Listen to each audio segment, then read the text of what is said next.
I became interested about the youth homelessness in Edinburgh because the first time I came here, I was struck by the large number of young men and women out on the streets like this. I came to know that 11% of the whole population in Edinburgh are young people, and out of them, 25% are homeless. It comes to around 600 plus people. The main reasons behind this situation, amongst others, are poverty and broken family relationships. There are a few solutions we are going to present today. Addressing youth homelessness needs to be a cross-communal effort for a community with complex needs. A 2016 study has found that homelessness agencies in Edinburgh did not have an appropriate framework to support youth with complex needs. Coordinated support of all these agencies, both at the strategic and daily levels, needs to be encouraged to make sure they cover all of the needs of the youth.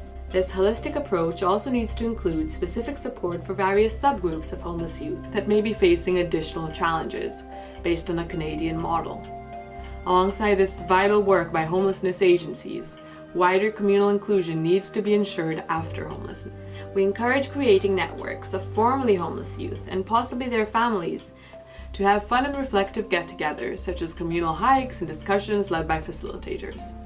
This will create more supportive spaces for homeless youth after they leave homelessness. Research has shown that the prevalent public attitudes towards homelessness are negative and disconnected from reality. More than a quarter of people believe the main cause of homelessness is drug or alcohol abuse. It's often regarded as an individual's issue and inevitable given the pressures of modern life. Such beliefs and misconceptions are a hindrance to positive change, as this stigma and lack of clarity can make it hard for young homeless people to seek support. Education in schools, workplaces, and online will improve people's understanding of the reality of homelessness.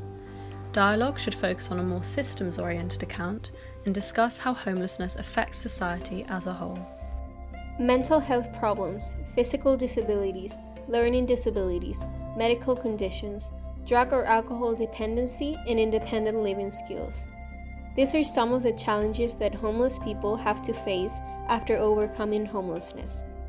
A way to provide homeless people with help would be starting follow-up programs. Follow-up programs are programs that would offer support and advice in various forms for people after overcoming homelessness. These programs would pair a trained counselor with homeless people to help them build and acquire skills in order to live a more independent and stable life. In Scotland, 64% of the youth homelessness applicants stated that basic living skills are the most needed support. A research from the University of Melbourne indicates non-material supports are critical in terms of preventing repetition of youth homelessness. Some local councils like East Dunbartonshire have programs already set up. In its Project 101, it provides independent living skill courses covering budgeting, home safety, rights and responsibilities as a tenant, gaining knowledge of housing services and housing options. Mentoring program has been proven effective as well. However, according to the database of Scotland Mentoring Network, 53% of mentoring resources in Scotland concentrate in the area of Edinburgh and Glasgow, which only have 21% of the Scottish population. It suggests that, comparatively, mentoring programs are overpopulated in these two cities than the other parts of Scotland where topped youth homelessness hotspot lists.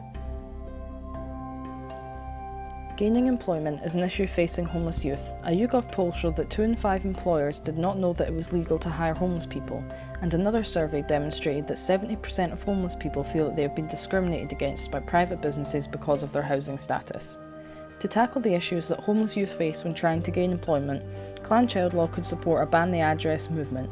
This movement would push employers to remove the requirement to list your address when applying for jobs, as having no permanent address or listing temporary accommodation results in discrimination against the homeless. Another positive change that could be supported is introducing financial incentives for businesses to hire homeless people. This could be similar to what has been seen in Utah under the Tax Credit Amendments Bill. Under that bill, a business can receive up to $2,000 in tax credits for every homeless person they employ. This would encourage businesses to hire the homeless.